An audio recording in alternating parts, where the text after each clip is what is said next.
I'm Christabel Harper, 19 years old, and I'm drowning in a life I didn't choose.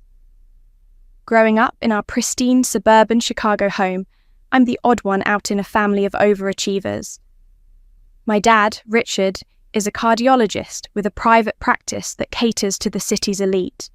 My mum, Susan, runs the administrative side of a hospital, her sharp efficiency matching Dad's ambition. Then there's my sister, Claire, 22, the golden child who aced her pre-med program, and every debate tournament she ever entered. Me? I'm the daughter who sketches fantasy characters in the margins of my biology notes, dreaming of a life my parents would never allow. I've always loved digital art. When I was 12, I'd spend hours on my tablet, creating vibrant heroes inspired by the graphic novels I hid under my bed. My grandma, before she passed away 5 years ago, saw something in my sketches. "You've got a spark, Christabel," she'd say, her eyes warm with belief. But Dad and Mom, they'd scoff, calling my art a distraction from the only path they valued, medical school. To them, anything less than a white coat was failure. Claire, with her perfect GPA and tennis trophies, was their pride. I was the disappointment, always trailing in her shadow. The comparison started early. "Why can't you be more like Claire?" Mom would sigh when I brought home a B. Claire didn't help. Last week she smirked over breakfast, her voice dripping with mock pity. "Heard you bombed another practice test, Christabel. You'll never make it to med school at this rate." I wanted to scream that I didn't care about med school, that I dreamed of art school, of designing characters for games or comics. But speaking up in this house was like shouting into a void. Dad's word was law, and Mum enforced it with cold precision. Now, with the medical school entrance exam looming, the pressure's suffocating me. I study until my eyes burn, not because I want to be a doctor, but because failing means losing everything. Dad's made it clear. If I don't pass, I'm out. No second chances. Last night, I overheard them in their room, their voices low but cutting. "Claire's a sure thing," Dad said. "But Christabel, she's average." A liability, Mum agreed, her tone icy. "If she fails, it'll shame us."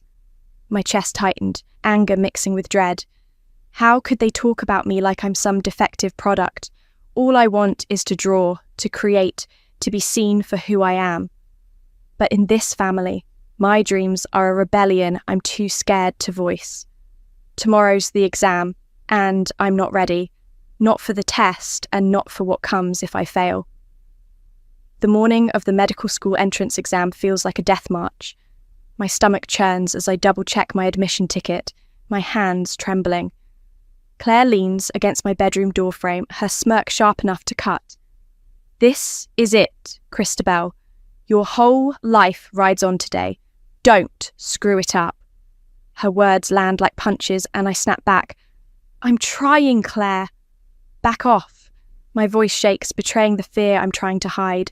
She rolls her eyes, unfazed. "Just saying, if you fail, you're done here."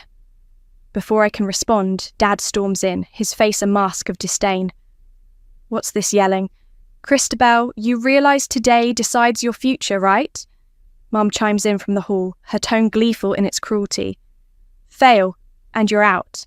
We don't keep dead weight." Their words echo as I head to the exam centre, my mind a fog of panic. The testing room is sterile, the silence oppressive. I stare at the questions, my pencil hovering, but nothing clicks. All I can hear is Dad calling me a liability, Mum's warning about shame. My answers feel like guesses, each one eroding the confidence I never had. By the time I leave, I'm hollow, certain I've failed. 2 weeks later, the results are posted online. I sit at my desk, heart pounding, as the family hovers behind me. The website lags, each second stretching my nerves thinner. "Hurry up!" Dad snaps. Claire snickers. Bet she tanked it. When the page finally loads, I scan the list for my exam number. It's not there. I check again, my breath catching, but it's no use. Silence grips the room until Claire's laugh breaks it, sharp and cruel. Told you, Christabel? Total flop. Dad's voice is low, venomous. You failed, Christabel. A doctor's daughter, failing med school. Useless. I turn to Mum, desperate for a shred of support, but her eyes are cold, avoiding mine. You're 19, she says. An adult. If you can't be a doctor, you're not our problem. Claire piles on, her words slicing deep. You're nothing but a letdown. Get out before you drag us down further. I try to protest. I worked hard, but Dad cuts me off. Excuses don't matter. You failed. You're done. The next day, Dad shoves a document at me. It's a pledge to never contact them again. My hands shake as I sign, their glares burning into me. I want to scream, to tell them I never wanted their dream, that I only studied to survive them. But the words won't come. A week later, I'm on the street dragging a suitcase, my phone the only lifeline left. It rings, and I see Aunt Rachel's name. Her voice is warm, a stark contrast to the cold I've known. Christabel, how'd the exam go? I choke out the truth. I failed, and they kicked me out? There's a pause, then her voice softens. Come to Seattle. Stay with me. Relief floods me, mixed with fear. I have nowhere else to go, but for the first time, I feel a flicker of hope. As I board the bus, my suitcase rattling behind me, I wonder if this is where my real life begins. The bus ride to Seattle feels like crossing into another world. My suitcase, stuffed with clothes and a few sketchbooks, is all I have left. When I step off at the station, Aunt Rachel's there, her smile warm and unguarded, like a beacon in the fog of my life. She's my dad's older sister, but where he's all sharp edges, she's soft and grounded, her graphic designer vibe clear in her colourful scarf and easy laugh. Christabel, you made it, she says, pulling me into a hug that feels safer than anything I've known in years. Her home is a cosy bungalow, walls lined with her own vibrant designs and shelves of art books. Over dinner with her husband Tom, a quiet carpenter with kind eyes, I spill everything. Dad's threats, Mum's cold dismissal, Claire's cruelty, and the pledge I signed. My voice cracks as I admit my dream of becoming a digital artist, expecting them to brush it off like my parents did. Instead, Rachel's eyes light up. You love drawing, don't you? I've seen your sketches from years ago. They're incredible. Tom nods, adding, You've got talent, kid. Don't let anyone tell you otherwise. I'm stunned. For the first time, someone sees me, not a failed pre-med student. Rachel leans forward, her voice firm but kind. Your parents don't get to decide your path anymore. You're free now, Christabel. What do you want? The question hits hard. I've spent so long burying my dreams, I almost forgot how to answer. I want to create art, I say, the words feeling like a confession. Characters, stories, maybe for games or books. Rachel grins. Then, let's make it happen. There's a community college nearby with a great digital arts program. We'll cover the tuition. My heart races, a mix of gratitude and fear. Can I really do this? I think of Grandma, who'd slip me sketch pads when Mum wasn't looking, whispering, Keep creating, Christabel. Her faith feels alive in Rachel's offer. That night, in the guest room, I open my sketchbook for the first time in months. My pencil moves hesitantly, sketching a warrior girl with fierce eyes, someone I wish I could be. It's rough, but it's mine, and it feels like a start. The next day, Rachel takes me to the college, where I enroll in the digital arts program. The campus hums with creativity, students carrying portfolios and laptops plastered with stickers. It's overwhelming, but Rachel's confidence in me is a lifeline. As we walk back to her car, she says, This is your chance, Christabel. Grab it with both hands. For the first time, I feel like I'm not running from something, but toward it. a life where my art isn't a secret but a future. I clutch my sketchbook tighter, ready to find out who I can become. The community college art studio is a world away from the sterile exam rooms of my past. At 19, I'm surrounded by students who live for their craft, their energy infectious. My first semester in the digital arts program is a whirlwind of Photoshop tutorials, figure drawing classes, and late-night critiques. I'm out of my depth, my hands clumsy on the tablet compared to the pros around me. Self-doubt creeps in. Maybe Dad was right. Maybe I'm not good enough. But then I remember Rachel's words. Grab it with both hands. I push through, staying up until dawn to refine my character designs, each stroke a small rebellion against the voice in my head that sounds like my father. Rachel's mentorship keeps me grounded. She's a graphic designer with a small studio, and her feedback is sharp but encouraging. Your lines have heart, Christabel, she says one evening, peering at my sketch of a cyberpunk heroine. But trust yourself more. Let her story shine through. I start to see my work differently, not as a hobby, but as a way to tell stories. I pour my pain, Claire's taunts, Mom's coldness, into my characters, giving them resilience I'm still learning to claim. By my second year, I'm freelancing, taking small gigs on platforms like Upwork. A local cafe hires me to design a mural, and the thrill of seeing my art on a wall fuels me. I post my work online, building a modest following. One day, a recruiter from a mobile game studio emails me. They've seen my portfolio and want me to design characters for their new fantasy RPG. I nearly drop my tablet reading the offer. Rachel celebrates with me, her pride brighter than any paycheck. You're doing it, kid, she says, and I feel a spark of belief in myself. The game contract is a turning point. At 22, I'm creating warriors and mages that players love. My name, Christabel Harper, starting to mean something in the indie art scene. I graduate with honours, my portfolio brimming with vibrant designs. By 25, I'm illustrating a graphic novel, a story about a girl breaking free from a toxic family, inspired by my own scars. Fans connect with it, their comments flooding my inbox. This feels so real. I'm not just surviving anymore. I'm building a life I love.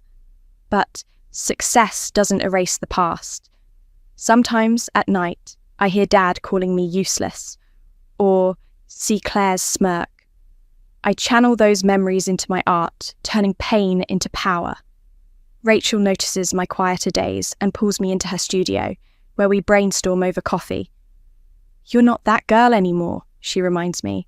You're stronger than they ever gave you credit for. Her words stick and I start to believe them. At 26, I get a call from the game studio. My character, a rogue named Kale, is a fan favourite, driving record downloads. My income's steady, my name's out there, and I'm planning a second graphic novel. I'm not just an artist, I'm a storyteller, carving my place in a world that once told me I didn't belong. For the first time, I feel like I'm enough. I'm 26, sketching in my Seattle apartment, when my phone buzzes with a number I haven't seen in 7 years. Dad's. His voice is gruff, no warmth in it. Christabel, you're working now, right? You owe us. We raised you for 19 years. I need $250,000. Get it ready in a month. He hangs up before I can speak, leaving me staring at my screen, confusion twisting into anger. Owe them? After they threw me out like garbage? The audacity sparks something fierce in me, a need to understand what's behind this. I grab my laptop and dig into their lives, something I've avoided since I left Chicago. A quick search reveals the truth. Dad's cardiology practice is gone, shuttered after years of bad reviews. Arrogant doctor, one patient wrote, treated me like I was beneath him. Another called Mum's hospital administration cold and incompetent. Their mismanagement tanked the practice, and public records show they're drowning in debt. I feel a grim satisfaction. But there's more. Claire's social media pops up, her real name plastered across posts about a mobile game. My game. She's obsessed with Kale, the rogue I designed, spending thousands on in-game purchases. The irony hits like a lightning bolt. My sister, who called me a failure, is pouring money into my creation. I scroll through her feed, a mix of nerdy rants and desperation. Dropped out of college, one post reads, Kyle's my only escape. Claire, the perfect daughter, is now a reclusive gamer, living off mum and dad's dwindling funds. I laugh, but it's bitter. Part of me wants to gloat, to rub my success in their faces. Another part just feels heavy, remembering the girl who used to sketch to escape their cruelty. Rachel notices my mood when I tell her about Dad's call. You don't owe them a dime, she says, her voice fierce. But if you want closure, face them on your terms. That night, I book a flight to Chicago. I'm not the scared 19-year-old they discarded. I'm Christabel Harper, an artist who built a career from nothing, who turned pain into stories that resonate with thousands. My anger simmers, but it's focused now, sharpened by years of proving them wrong. I want them to see who I've become, not to beg for their approval, but to show them I never needed it. As I pack, I sketch Kyle, his defiant eyes mirroring mine. I imagine Claire's face when she learns I created him, and Dad's shock when I call out their failure. This trip isn't about forgiveness. It's about reclaiming the pieces of me they tried to break. I'm ready to walk into their house and face the past, not as their daughter, but as the woman I've made myself. The Chicago house I grew up in looks smaller now, its white paint peeling, the lawn patchy. At 26, I stand at the door, heart pounding, not with fear, but with a fire I've nurtured for 7 years. I knock and Mum opens the door, her face hardening at the sight of me. Christabel, she says, like my name tastes bitter. Dad appears behind her, eyes narrowing. You brought the money, right? $250,000 like we said. No hello, no remorse, just greed. I step inside, the air thick with tension, and see Claire slumped on the couch, phone in hand, oblivious to me. I take a breath, steadying myself. Why should I pay you anything? I ask, my voice calm but sharp. Dad's face reddens. We raised you, fed you, paid for your tutoring. You owe us. Mom nods, her smile forced. You're doing well now, aren't you? It's only fair. I laugh, a sound that startles even me. Fair? You called me useless, kicked me out, made me sign a paper to never come back. You think I had a carefree childhood? My voice rises, years of hurt spilling out. You compared me to Claire, tore me down, and now you want my money because your practice failed. Dad's jaw tightens, but I don't stop. I looked you up. Your hospital's gone. Patients called you arrogant, Mom, and you, Dad, a quack. You drove it into the ground with your attitude. Their faces freeze, shock replacing their bravado. Claire looks up, eyes wide, finally noticing me. I turn to her, my voice cutting. And you, Claire, still living off their scraps? Obsessed with Kyle, right? Posting about him like he's your lifeline. Her mouth opens, but nothing comes out. I lean in, savouring the moment. I created Kale. He's my design, my art. You've been spending thousands on me. Claire gasps, her phone slipping to the floor. No way, she whispers, her face pale. You're lying. I pull out my tablet, showing her my portfolio, Kale's concept art stamped with my signature. She collapses back, eyes vacant, like her world just cracked open. Dad recovers first, his voice oily now. Christabel, we always knew you had talent. Come back, help us out. We're family. Mom grabs my hand, desperate. We'll live together again, pay off the debts together. I yank my hand free, anger flaring. Family! You threw me out when I was 19. You wanted a doctor, not a daughter. Now I'm successful, and you think I'll save you. You're nothing to me. Their pleas turn to shouts, but I'm done. Your debts, your failure, Claire's mess. It's all yours. Deal with it. I turn to leave, my heart racing but lighter. As I slam the door, their voices fade, and I feel free, like I finally cut the chains they bound me with. Walking away, I know I'm not just leaving their house. I'm leaving their shadow, stepping into a life that's mine alone. Back in Seattle, the confrontation lingers like a bruise. I'm in Rachel's studio, sketching, but my lines are shaky. My mind replaying Dad's desperate pleas, Claire's stunned face. At 26, I thought facing them would feel like victory, but there's a hollow ache instead. I wanted closure, not guilt, yet part of me wonders if I was too harsh.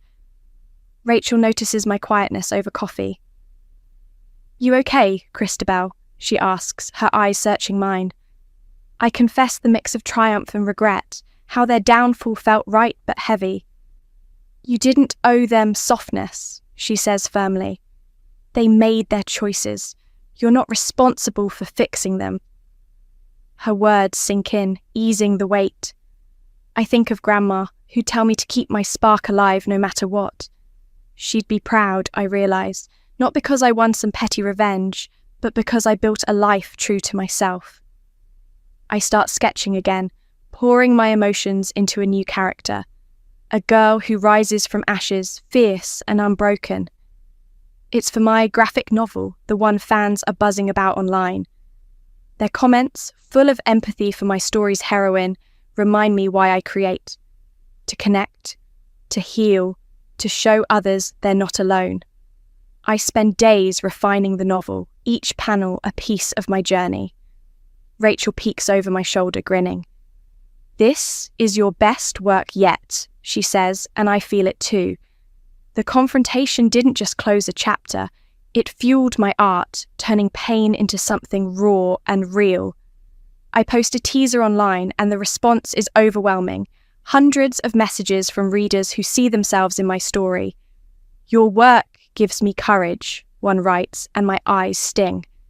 This is what matters, not my parents' approval. Still, the past tugs at me. I check Claire's social media, curious despite myself. Her posts are quieter now, less about Kyle, more about her aimless days. Part of me pities her. She was shaped by the same pressure that crushed me, just in a different way. But I can't carry her burden, or Dad's, or Mom's. Rachel's right. Their mess isn't mine. I close the app, focusing on my canvas, where my heroine's eyes now hold a spark of my own resilience. That evening, I walk with Rachel along the Puget Sound, the water glinting under the dusk. "You gave me a chance when no one else did," I tell her, my voice thick. She squeezes my hand. "You took the chance, Christabel. That's what counts." The ache in my chest softens, replaced by gratitude. I'm not defined by the family that rejected me, but by the one I've chosen. Rachel, my art, my fans.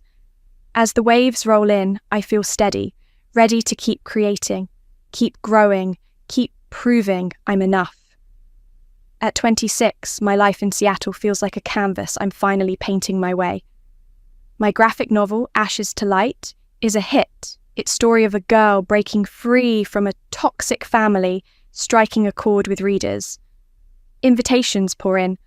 Art conventions, podcast interviews, even a guest spot at a local comic shop. Standing before a crowd at Emerald City Comic Con, I share how my art saved me, my voice steady despite the nerves. Fans approach me after, clutching my book, their stories of overcoming family pressure or self-doubt echoing mine. "Your work made me feel seen," a teen tells me, and I choke back tears. This is why I draw, why I fight to tell my truth. My career's soaring. The game studio offers me a lead designer role, and my name, Christabel Harper, is gaining buzz in the indie art scene. I'm working on a second novel, weaving in themes of forgiveness, not for my family, but for myself. Late at night, I think of Grandma, her quiet encouragement fueling my sketches.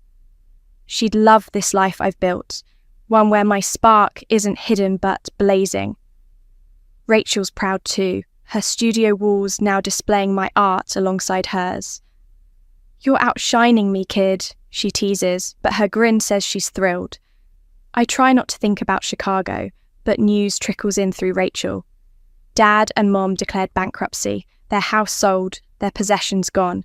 They're living in a small apartment, still scrambling to pay debts. Claire's worse, holed up in her room, lost in games and social media. Her latest post is a vague rant about betrayal, and I wonder if it's about me. For a moment, I feel a pang. Claire was once the sister I idolized, before her cruelty became a weapon. But pity doesn't mean obligation. Their chaos is theirs, not mine, and I'm learning to let it go. Rachel helps me stay grounded. We spend weekends at her studio, brainstorming over sketches and coffee. She's pushing me to pitch a collaborative project, a graphic novel series blending our styles. It's daunting, but her belief in me drowns out the old voices calling me useless. I'm also dipping my toes into dating, meeting a kind animator at a convention. Nothing serious yet, but his laugh makes me feel lighter, like I'm ready to open up again. My art keeps evolving, each piece a step away from the past. I'm invited to a game design panel where I talk about creating Kail, the rogue fans love. I don't mention Claire, but the irony lingers. She worshipped my work without knowing it was mine. That knowledge used to feel like revenge, but now it's just a fact, a footnote in my story. I'm not defined by their rejection anymore. I'm Christabel, the artist, the storyteller, the girl who turned pain into power. As I sign copies of my novel for fans, their smiles reflect my own. A quiet pride in the life I've built, one brushstroke at a time. Seattle's become my home, its rainy streets and vibrant art scene, a backdrop to my life at 26. Rachel's bungalow is my anchor, and our bond's grown deeper than I ever expected. She's more than an aunt now. She's my mentor, my chosen family. I've been helping her expand her studio, designing logos for her new clients, a small way to repay the lifeline she threw me 7 years ago. Over coffee, we dream up a joint graphic novel, blending her bold patterns with my character-driven stories. "We're a hell of a team, Christabel," she says, her eyes bright. I feel it too. A partnership rooted in mutual respect, something my parents never offered. My career's thriving. The game studio's pushing me to lead a new project, a fantasy RPG with my characters at its heart. Fans flood my inbox with praise for Ashes to Light, and I'm sketching ideas for a sequel, diving deeper into themes of resilience. I've started teaching a weekend art workshop at the community college where I studied, passing on what Rachel gave me: belief in someone's potential. Seeing a shy teen's face light up when I praise her sketch reminds me of Grandma, whose quiet faith kept my spark alive. I'm exploring new parts of myself too. The animator I met, Sam, invites me to art walks, his easy humour loosening the guarded parts of me. I'm not rushing into anything, but I like the way he challenges me to try new techniques, like watercolour, which I'm terrible at but laugh through anyway. It's a reminder that life's not just about surviving. It's about joy, connection, the things my family never valued. Sometimes I think about Chicago, but it feels distant, like a faded sketch. Rachel mentioned Mum tried calling her, fishing for my address, but she shut it down. "They don't get to claim you now," she said, and I nodded, grateful for her protection. My parents' bankruptcy and Claire's retreat into her virtual world are their own consequences, not my burden. I checked Claire's social media once out of curiosity. Her posts are sparse, mostly game screenshots, no mention of Kail. I feel a flicker of sadness. She's trapped in a cycle I escaped. But I close the app, choosing to focus on what's ahead. As I sketch late at night, my heroine's face takes shape, her eyes fierce but kind. She's me, but she's also every kid who's been told they're not enough. I want my art to be a beacon for them, like Rachel was for me. I'm not just surviving anymore, I'm building, creating, loving.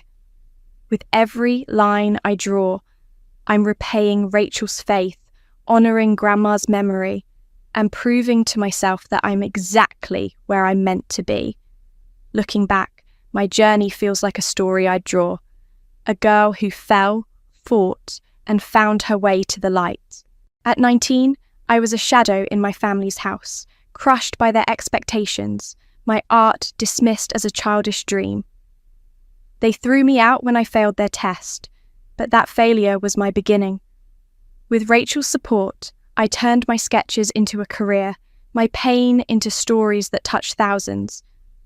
Creating Kyle, watching fans and Claire love him without knowing he was mine, was a quiet triumph. Facing my family at 26, I didn't just close a wound. I claimed my power, walking away from their chaos to build a life that's mine.